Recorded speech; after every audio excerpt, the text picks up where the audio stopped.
It's another edition of Time About the Movies, and today we're taking a look at the films of July 27th, 2001. We only got two movies to look at today, so let's just go ahead and jump on into it. We'll start off with the biggest new release of the weekend. That's Tim Burton's reimagining of Planet of the Apes.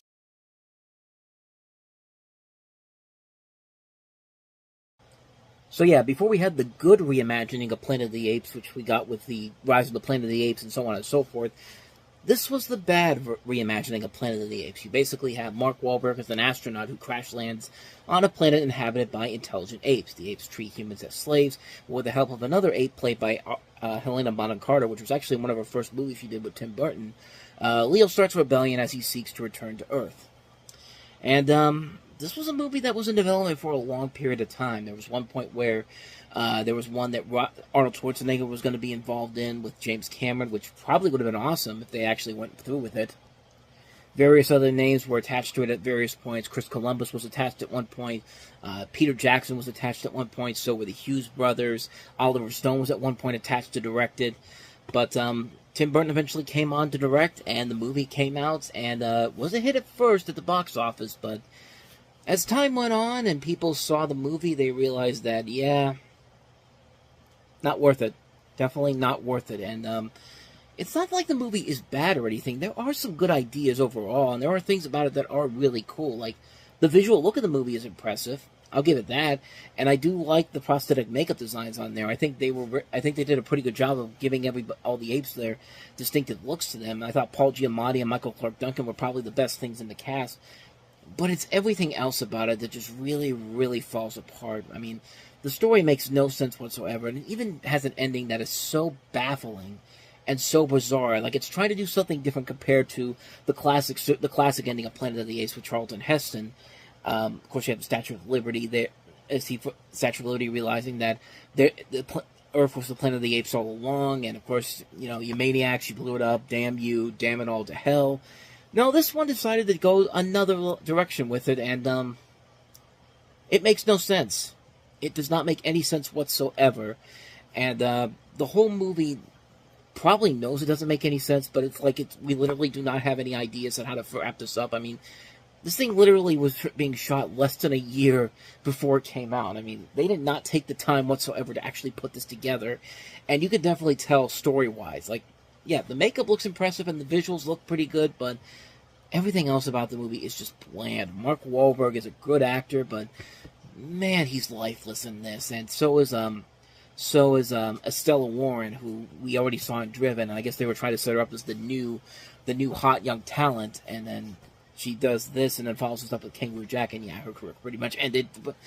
That hope of her becoming the next big star pretty much ended when she said yes to Kangaroo Jack. But yeah, it's just not a good movie in terms of a story, in terms of good characters. Like I said, it had to take almost 10 years to get a really good Planet of the Apes reboot with Rise of the Planet of the Apes that got better and better with each film. Like, Dawn of the Planet of the Apes and War for the Planet of the Apes are still incredible movies because the people behind them took a good idea with Planet of the Apes and gave it new life to it. You have a great main character that you follow, Andy Serkis is Caesar, and you really do want to follow that storyline with the apes. They make the apes the good guys in this situation, and they're a lot of fun to watch. They're very compelling to watch in general, and those movies have turned out great. But this, I'm glad they didn't make any more movies for this, because this would not have made any sense whatsoever if they had continued on from where they were setting it up, because it's just like nothing about what happened before that moment makes any sense to why this was meant to be that way. It's just like, we had to do it because, hey, the original did something similar to it, so we're going to take it up a notch. And needless to say, it did not work in the long run. So yeah, avoid Tim Burton's Planet of the Apes. Despite the good effects, the good makeup design, it's not worth it. It is definitely not worth it in the end. So with that said, let's end this on a good note. Let's talk about a really good movie that came out this weekend, and that was Wet Hot American Summer.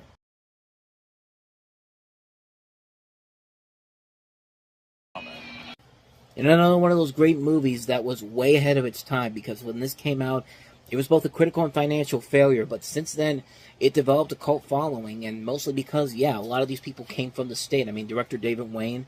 You also have a cast that includes some very good talent all around. Janine Garofalo, David Hyde Pierce, Molly Shannon, Paul Rudd, Chris Maloney, Michael Showalter, Ken Marino, Michael Ian Black, Marguerite Moreau, Bradley Cooper, Amy Poehler, Elizabeth Banks, Joe Latruglio, H. John Benjamin. I mean, there's a lot of great talent involved in this movie that went on to become big stars when it was all said and done. But at the time, nobody really bought into it. But luckily, the film did find an audience, and the plot's pretty much what you think it is. It's the last full day of a fictional summer camp in 1981, and it spoofs the sex comedies aimed at teen audiences of that era. And it literally feels like a 1980s camp sex comedy. I mean, in a good way, too. Like, it's a really very funny movie. It's a very funny movie with a lot of great talent all throughout this movie. I mean, there's a lot of great names involved here that would later become stars of their own. It's a movie that knows we need to be silly and ridiculous in order for this to work, and it really works on so many levels. It's a funny, funny movie with a lot of great talent all around.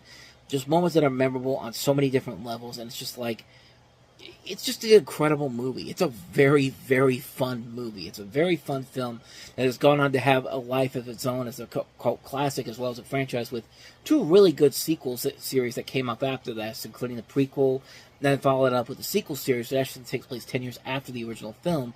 So it's taken on a life of its own, and it's more than worth it when it's all said and done. It's a very well-made film on so many levels.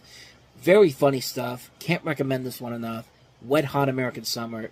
Definitely seek this movie if you want a good hard laugh.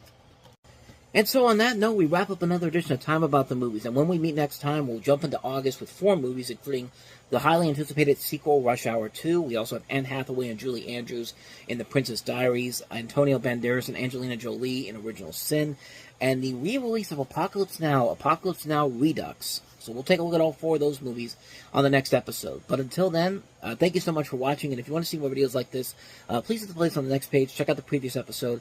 And also don't forget to hit the like and subscribe button if you want to see more videos like this on this channel. So don't go too far away, though. Because coming up next on Time About the Movies Flashback, we're flashing back to June 24th, 1988, when Who Framed Roger Rabbit came out. So we'll talk about that movie. And we'll do that right after this.